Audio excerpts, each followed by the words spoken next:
Well, now that Super Bowl 50 is just 11 days away, all I'm hearing on NFL.com and all the other NFL sites I go to is Peyton Manning this, Peyton Manning that. Oh my God. Completely ignoring that number one defense. That's the only real reason why the Broncos made it this far, since we know Peyton actually almost blew it.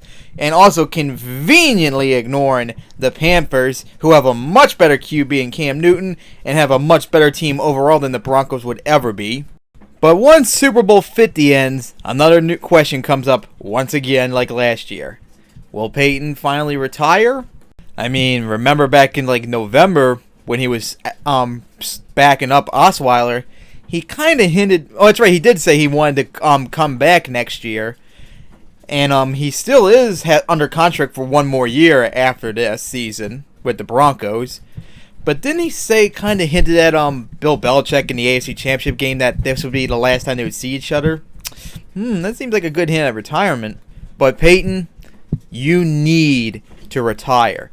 And if you don't, the Broncos need to cut your horrible ass now and either go with someone else or, in my eyes, stick with Osweiler as the new starter. And honestly, they should be starting Osweiler in Super Bowl 50 instead. Now, I will admit, Peyton's played a lot better in these two playoff games, which is usually rare because he usually sucks in playoff games. But remember, this guy barely... he threw over 2,200 yards in under 9 games, so he would be on the verge of like 4,000 yard season, which is pretty good. But he only threw 9 touchdowns and 17 interceptions. That's second in the league. And remember, he only played 9 games. So if he played the whole entire season, he would be leading the league in interceptions. Remember the Chiefs game earlier in this year when he threw 0 touchdowns and 4 interceptions? He only had 5 completions on 20 attempts. That's only 0.25% of his passes were completed. He only had 2 games with a QB rating over 85, which is like the new average. And he only had 1 game this year where he had a QB rating of over 100, which is really good, which he should be getting, but he ain't really getting it anymore. If you count his 9 starts in the season plus the 2 playoff games and that last couple drives he did against the Chargers at the season end, he's thrown more interceptions or equal number of interceptions as touchdowns in all but 3 games. 3 games where he threw more touchdowns than interceptions or equal. He completed not even 60% of his passes this year, and he had the worst QB rate not only of his career, but the entire season.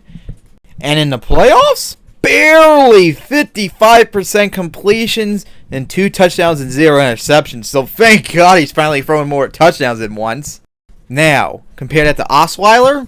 In the 7 games he started, he completed just over 61% of his passes. That's not good, but that's a lot better than what Peyton's done. Slightly under 2,000 yards, but then again he only played 7 games. 10 touchdowns, 6 interceptions, and a QB rating of over 86, which is a pretty average. And he only had 1 game, that last game against the Chargers, where he threw more interceptions than touchdowns. Every other game, either no touchdowns and interceptions, or threw more touchdowns than interceptions. Isn't it obvious that Osweiler is a better fit right now than Peyton? Plus, Osweiler being a better system fit for Kubiak's offense. And he only had 1 game, that last game against the Chargers, where he threw more interceptions than touchdowns. Every other game, either no touchdowns and interceptions, or threw more touchdowns than interceptions. Isn't it obvious that Osweiler is a better fit right now than Peyton? Plus, Osweiler being a better system fit for Kubiak's offense. The Broncos are built right now to win with their defense. They need a QB that's not going to screw up. Now, who do you trust more? A QB like Osweiler, who's thrown more touchdowns, less interceptions, and is more accurate and makes less mistakes?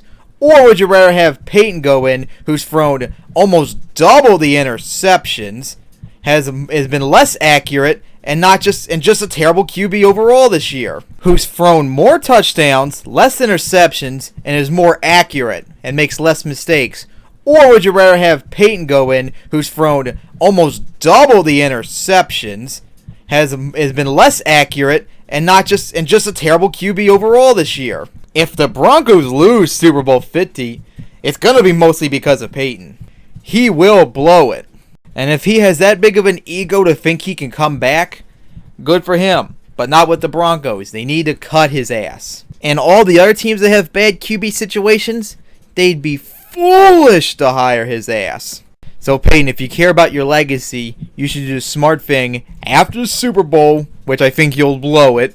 You should just retire and enjoy that Hall of Fame enshrinement in 2021. Be happy with what you accomplished.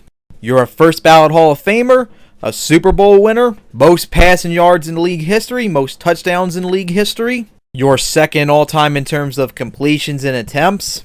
You're going to go down as one of the statistically the best QBs in NFL history. But of course, you're going to be tainted by all those one-and-done playoff performances and those 2 Super Bowl chokes. Oops, I mean free after Sunday. So just retire and just enjoy it. Don't embarrass yourself more than you have to on Sunday.